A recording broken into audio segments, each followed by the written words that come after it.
तारणाऱ्या प्रभू येशू ख्रिस्ताच्या सामर्थ्यवान नावात आपणा सर्वांस प्रेमपूर्वक सलाम. प्रियांनो, या दिवसात आपण लेवीय या जुन्या करारातील पुस्तकाचा अभ्यास करीत आहोत.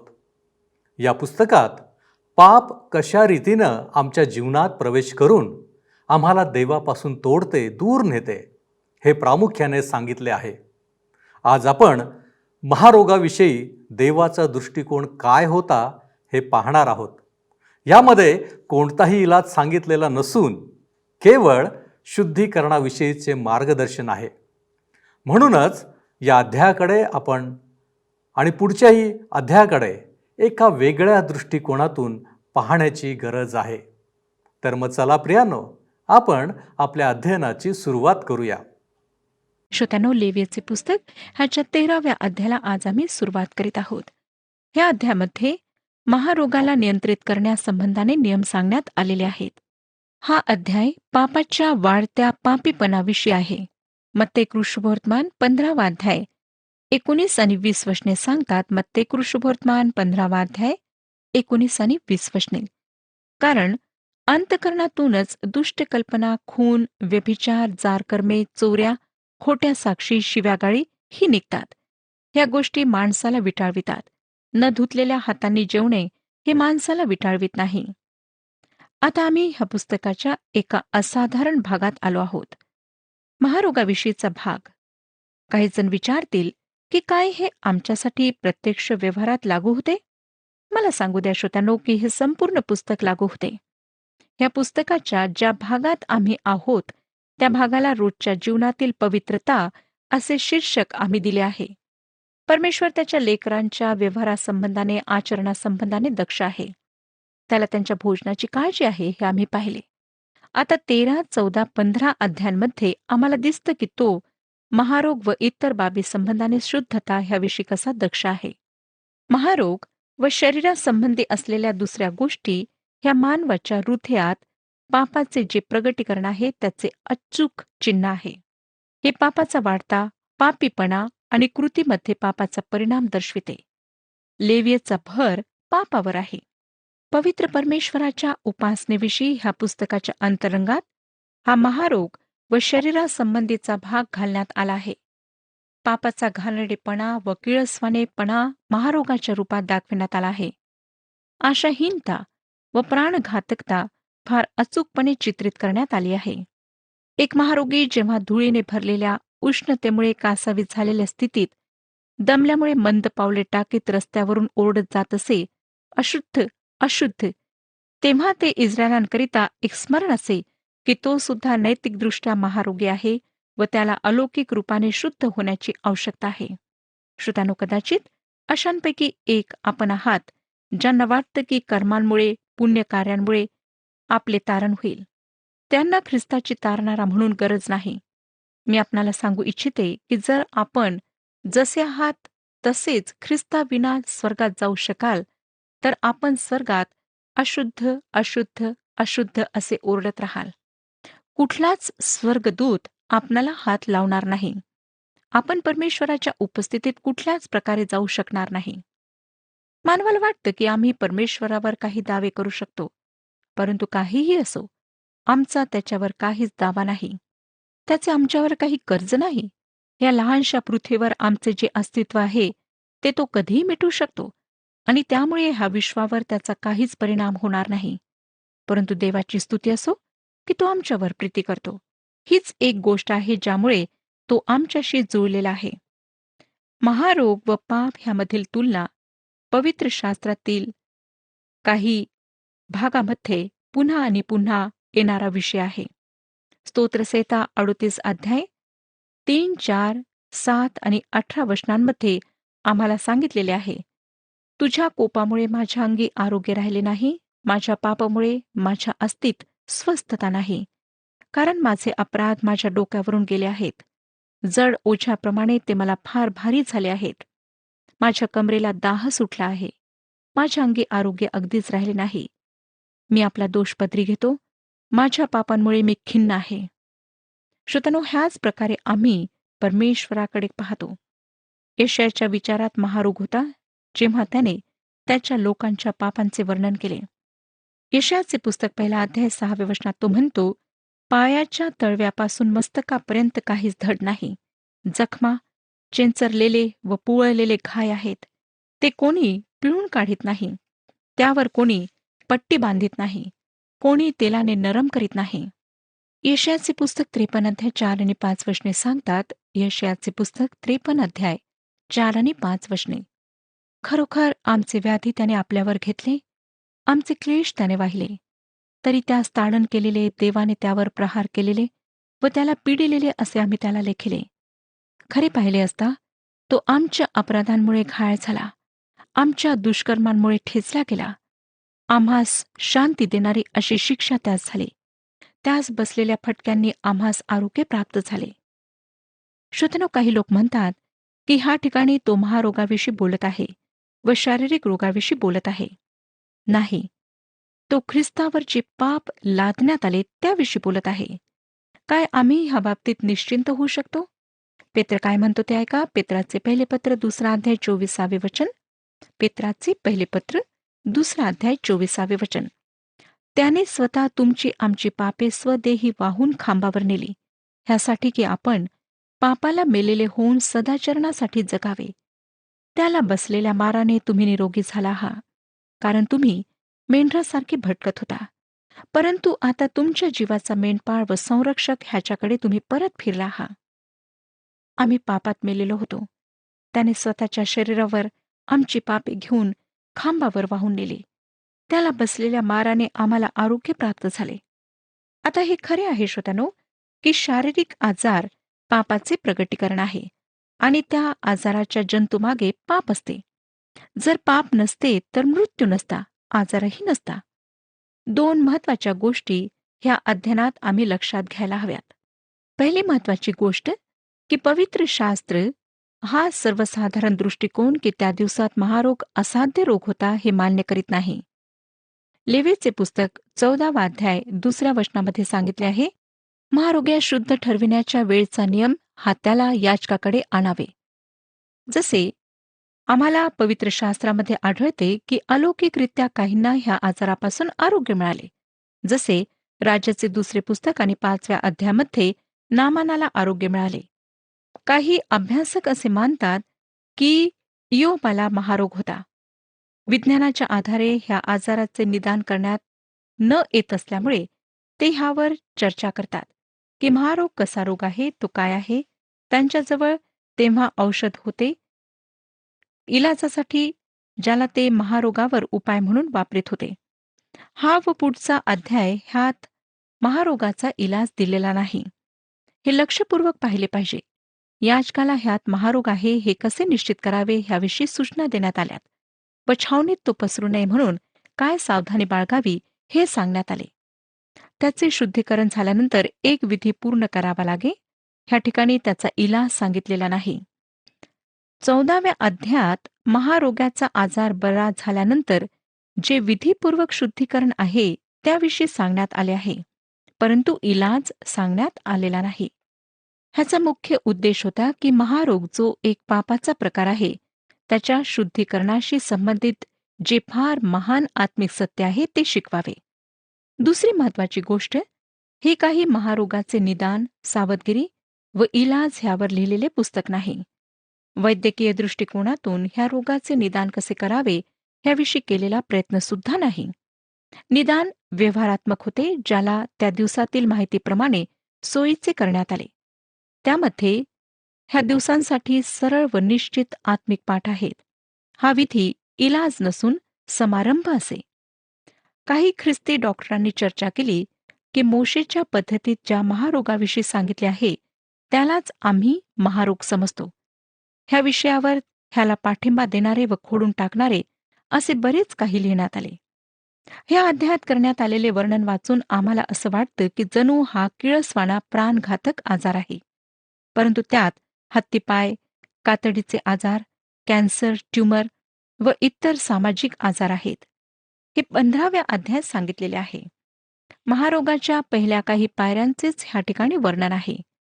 एखादी व्यक्ती महारोगी आहे हे जाहीर होऊपर्यंत त्याला समाजाच्या बाहेर ठेवण्यात येईल. श्रोत्यानो, हा अध्याय महारोग्याचे शुद्धीकरण आहे, इलाज नाही. महारोगी बरा झाल्यानंतर त्याचे शुद्धीकरण करण्यात येत असे.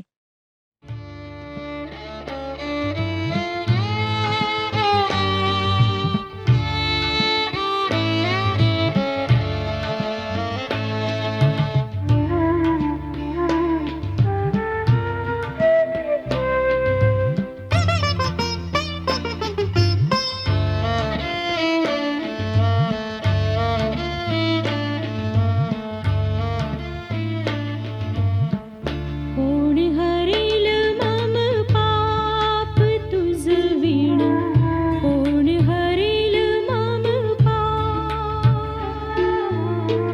कोण हरेल मम पाप तुझ विण, कोण हरेल संताप,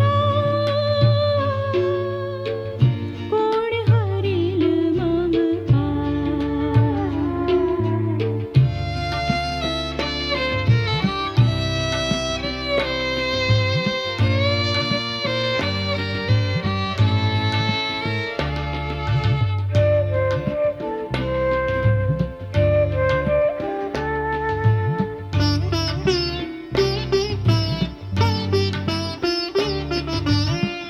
ध्यान धारणा जप तप अवघा, निष्फळ झाला व्याप.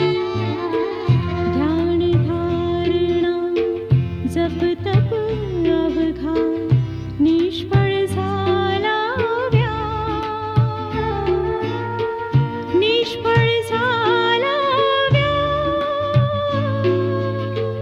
कोण हरील मम पाप.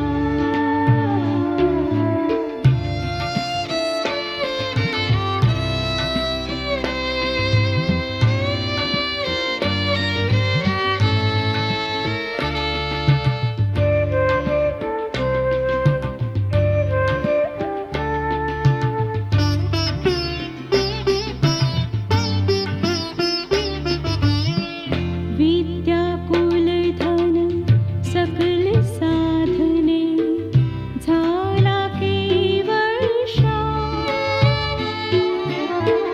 विद्या कुल धन सकल साधने, झाला केवळ शाप,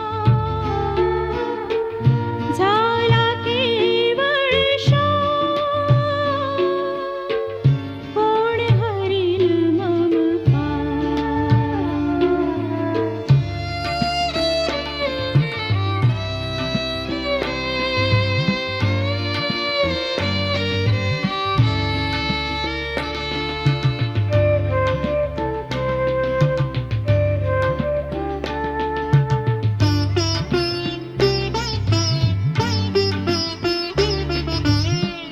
ख्रिस्ता ख्रिस्ता कोण ऐकते, माझा करुण विलाप.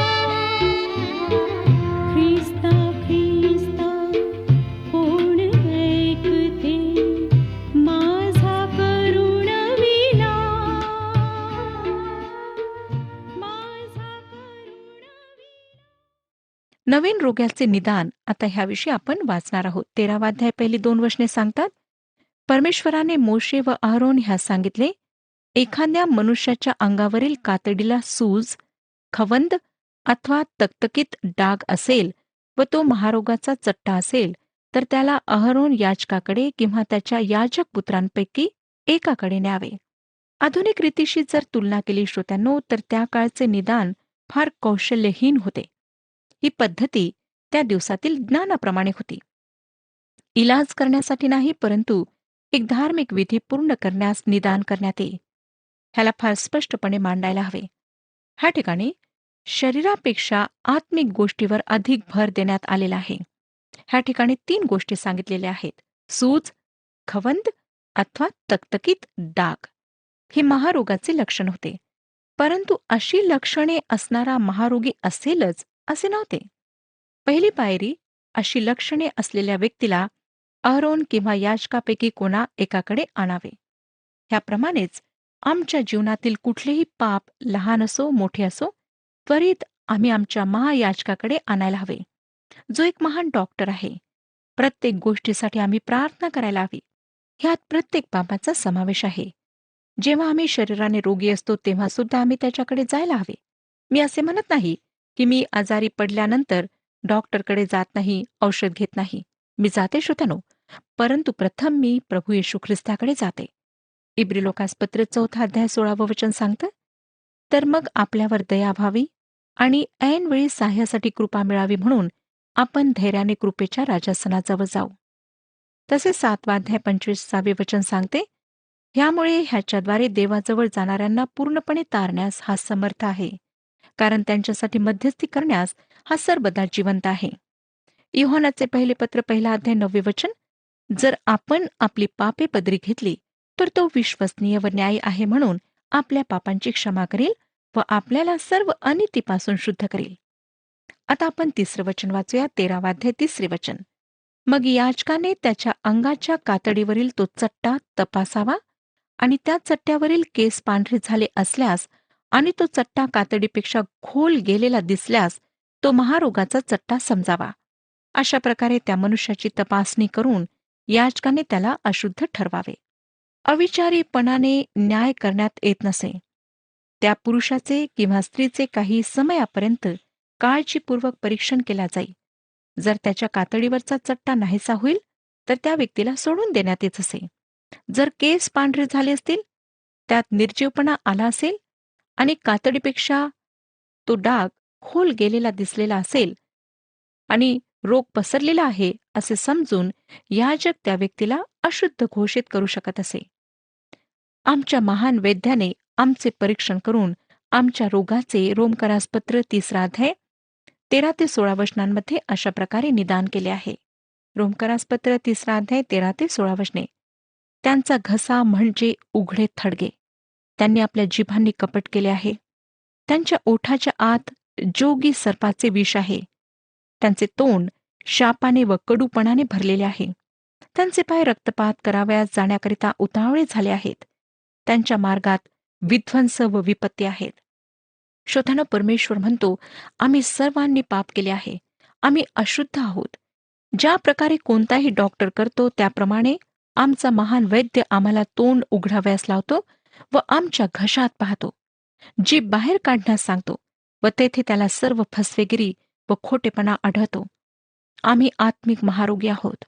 परमेश्वर अशा महारोग्यांना स्वर्गात ठेवू शकत नाही हे लक्षात घ्या. तेथे जाण्याआधी परमेश्वर प्रत्येक व्यक्तीला आरोग्य देऊ इच्छितो. महारोग पापाचा एक प्रकार आहे. पहिली गोष्ट, हे फार किळसवाण्या प्रकारे उघड होते. एकदा एक दारुड्या एका हॉलमध्ये येऊन बसला व एकदम खाली कोसळला. तेथील लोकांनी त्याच्यासाठी ॲम्ब्युलन्स बोलावली व गाडी येऊपर्यंत त्याची फारच वाईट अवस्था झाली. मी आपणाला सांगू इच्छिते श्रोत्यानो, की पाप बऱ्याच प्रकारे किळसवाणे आहे.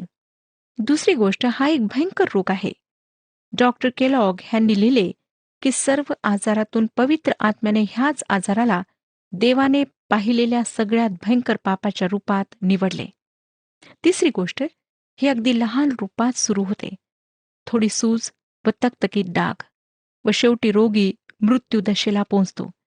जी दशा प्रथम अगदी लहान रूपात असते ती शेवटी फार भयंकर भीतीदायक अशा दशेला पोहोचते. आज अनेक देशात महारोग्यांना अलग वसाहतीत ठेवण्यात येते. त्यांना इतर लोकांपासून वेगळे करण्यात येते. लहान लेकरात पाप अतिसूक्ष्म असते. पहिल्यांदा ते एखाद्या तकतकीत डागाप्रमाणे दिसते. जेव्हा आम्ही लहान बाळांना पाहतो तेव्हा ते सर्व फार गुटगुटीत, सुंदर आणि आकर्षक दिसतात.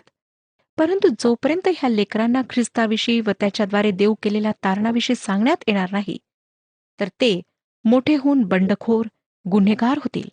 लक्षात घ्या श्रोत्यानो, की जगात जितके क्रूर, हिंसाचारी, अट्टल गुन्हेगार होऊन गेलेत आणि आहेत, ते सर्व त्यांच्या बाळपणी सुंदर, देखणे आणि आकर्षित होते.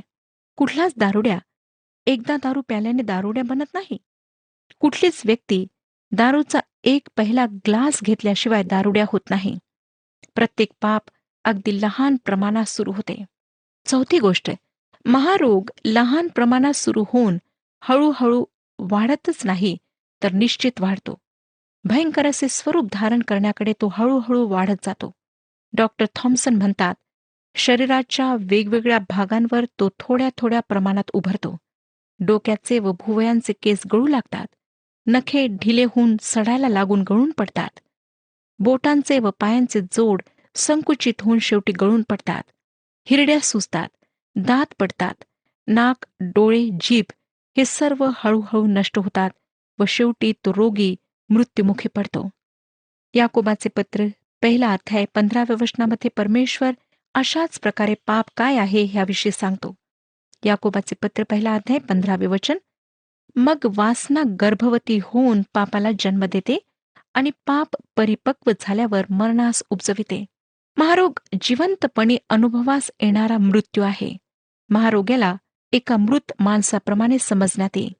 पापाचा परिणाम मृत्यू आहे. श्रोत्यानो, गलतीकरास पत्र 6 7 आणि 8 वचने सांगतात, फसू नका, देवाचा उपहास व्हावयाचा नाही. कारण माणूस जे काही पेरितो त्याचेच त्याला पीक मिळेल. जो आपल्या देह स्वभावासाठी पेरतो त्याला देह स्वभावापासून नाशाचे पीक मिळेल, आणि जो आत्म्यासाठी पेरतो त्याला आत्म्यापासून सार्वकालिक जीवन हे पीक मिळेल. श्रोत्यानो, महारोगाप्रमाणे पाप संपूर्ण मानवाला नाश करते. दोहोंचा परिणाम हळूहळू पसरत जातो व शेवटी फार भयंकर प्रमाण होऊन तो मरणात बदलतो. महारोगाने रोग्याला त्वरित मरण येत नाही. हृदयविकारासारखा झटका येऊन त्वरित मरण आल्याप्रमाणे नाही. महारोग्याचे जीवन चालता फिरता मृत्यू आहे. तसेच एक पापी व्यक्ती जिवंत असूनही मेलेला असतो. पॉल इफिस्करास पत्र 2 वचनांमध्ये लिहितो. इफिस्करास पत्र 1 आणि 2 वचने, तुम्ही आपले अपराध व आपली पातके ह्यामुळे मृत झालेले होता. त्या पातकांमध्ये तुम्ही पूर्वी चालत होता. अर्थात ह्या जगाच्या रहाटीप्रमाणे अंतरिक्षातील राज्याचा अधिपती म्हणजे आज्ञा मोडणाऱ्या लोकात आता कार्य करणाऱ्या आत्म्याचा अधिपती ह्याच्या धोरणाप्रमाणे चालत होता. महारोगाचा शेवटला न टाळता येणारा तीव्र परिणाम म्हणजे मृत्यू होय. 5वी गोष्ट, महारोग इतर आजारांप्रमाणे शरीरात असह्य तीव्र वेदना निर्माण करीत नाही. महारोग त्या व्यक्तीला दुःखी करतो, बेचैन करतो. त्याचप्रमाणे पाप मानवाला बेचैन करते, दुःखी करते. लोक मनोरंजन होण्यासाठी, हसण्यासाठी वेगवेगळे उपाय करतात, कारण ते दुःखी असतात. मनोरंजनाच्या रात्रीच्या क्लबमध्ये जातात व तेथे सुद्धा तशाच लोकांना भेटतात. श्रोतांनो, आजची पिढी अशीच आहे. हा एक महारोग आहे. शेवटी महारोग त्या व्यक्तीला अशा अवस्थेत पोहोचवतो जेथे काहीच संवेदना राहत नाहीत. जसे पौलाने इफिस्करास पत्र 4 वचनामध्ये म्हटले, ते कोडगे झाल्यामुळे त्यांनी हावरेपणाने सर्व प्रकारची अशुद्धता करण्यासाठी स्वतःला कामातुरपणास वाहून घेतले आहे. ते दुःखाने भरलेल्या स्थितीत समाधान मानू लागतात. तिमथ्याला पहिले पत्र 4 आणि 2 वचन सांगते. तिमथ्याला पहिले पत्र 4 2 वचन, ज्या माणसाची ससद विवेक बुद्धी तर डाग दिल्यासारखीच आहे, ते अशा स्थितीत पोहोचतात. 6वी गोष्ट, महारोग अनुवंशिक आहे असे समजण्यात येते. तो आहे किंवा नाही माहिती नाही, परंतु पाप आहे. पापी काय करू शकतात तर ते अधिक पाप्यांना ह्या जगात आणू शकतात. ज्या ठिकाणी शिक्षण असे गृहीत धरते की मानवाचा नैतिक स्वभाव सुधारणे योग्य आहे, पारंपरिक ख्रिस्तीत्व हे गृहीत धरते की मानवाचा नैतिक स्वभाव हा नीतिभ्रष्ट व अत्यंत वाईट आहे. शिक्षणात हे गृहीत धरण्यात येते की मानवाच्या नैतिक सुधारणेसाठी बाहेरून काहीतरी उपाययोजना व्हायला हवी. पारंपरिक ख्रिस्तीपण गृहीत धरते की प्रतिनिधी परमेश्वर आहे आणि म्हणून मानवाचा नैतिक स्वभाव सुधरत नाही, तर तो नवीन स्वभावात परिवर्तित होतो. 7वी गोष्ट, शेवटी महारोग आणि पाप देवापासून एका व्यक्तीला दूर करते. हे फार क्रूरतापूर्ण वाटते की महारोगी फक्त समाजापासूनच दूर नाही, तर देवाच्या पवित्र स्थानापासून सुद्धा दूर असतो. हे स्मरणात ठेवायला हवे श्रोत्यानो की परमेश्वर पवित्र आहे, जो नीतिमत्व व स्वच्छता ह्यांचा उत्पादक आहे. म्हणून महारोग पापाचे चिन्ह आहे जे आम्हाला देवापासून दूर करते. यशायाचे पुस्तक 59 आणि 2 वचन सांगतं. यशायाचे पुस्तक 59 2 वचन, तर तुमचे अपराध तुम्ही व तुमचा देव यांच्यामध्ये आड भिंतीप्रमाणे झाले आहेत. तुमच्या पातकांमुळे तो तुम्हास दर्शन देत नाही, तुमचे ऐकत नाही. नवीन एरुशलेममध्ये प्रगटीकरणाच्या पुस्तकात 21 अध्याय 27 वचन आणि 22 अध्याय 15 वचनाप्रमाणे ज्यांच्या पापांची क्षमा झाली नाही, जे स्वच्छ केल्या गेले नाहीत, अशा सर्वांना देवाच्या उपस्थितीपासून दूर ठेवण्यात येईल असे सांगण्यात आले आहे. तिच्यात कोणत्याही निषिद्ध गोष्टी आणि अमंगळपणा व असत्य आचरणारा इसम ह्यांचा प्रवेश होणारच नाही, तर कोकऱ्याच्या जीवनाच्या पुस्तकात लिहिलेल्या लोकांचा मात्र होईल. कुत्रे, चेटकी, जारकर्मी, खून करणारे, मूर्तीपूजक, लबाडीची आवड धरणारे व लबाडी करणारे सर्व लोक बाहेर राहतील. हे पाप आहे जे शरीराद्वारे दृश्य रूपात दिसते. याजक त्या व्यक्तीचे निरीक्षण करून त्याला अशुद्ध घोषित करीत असे. त्याचप्रमाणे आमचा वैद्य मानव परिवाराकडे पाहतो व त्यांना अशुद्ध घोषित करतो.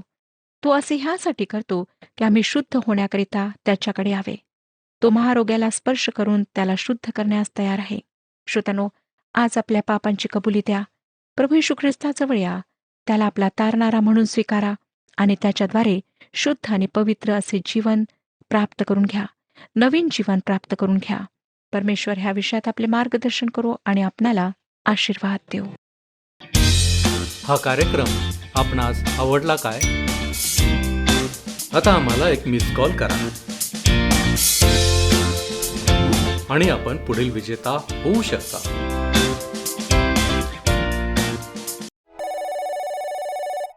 प्रियांनो, महारोग हा पसरणारा रोग आहे. त्याची सुरुवात होते आणि तो पसरत जातो. पाप हे देखील महारोगाप्रमाणे आहे. आम्ही सर्वजण जन्मताच पापी आहोत. म्हणून हे पाप आमच्या जीवनभर आमच्यामध्ये आणि आमच्यासोबत इतरांमध्ये पसरत जाते. म्हणून पापापासून शुद्धतेचा विचार आणि त्याची अंमलबजावणी हेच महत्त्वपूर्ण आहे.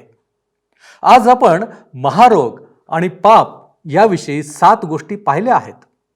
यावर आपण विचार करावा आणि आमच्यासाठी ख्रिस्ताने पापाचा हा महारोग कसा दूर केला हे जाणून घ्यावे आणि आत्मिक आरोग्य प्राप्त करून घ्यावे. आपण प्रार्थना करू.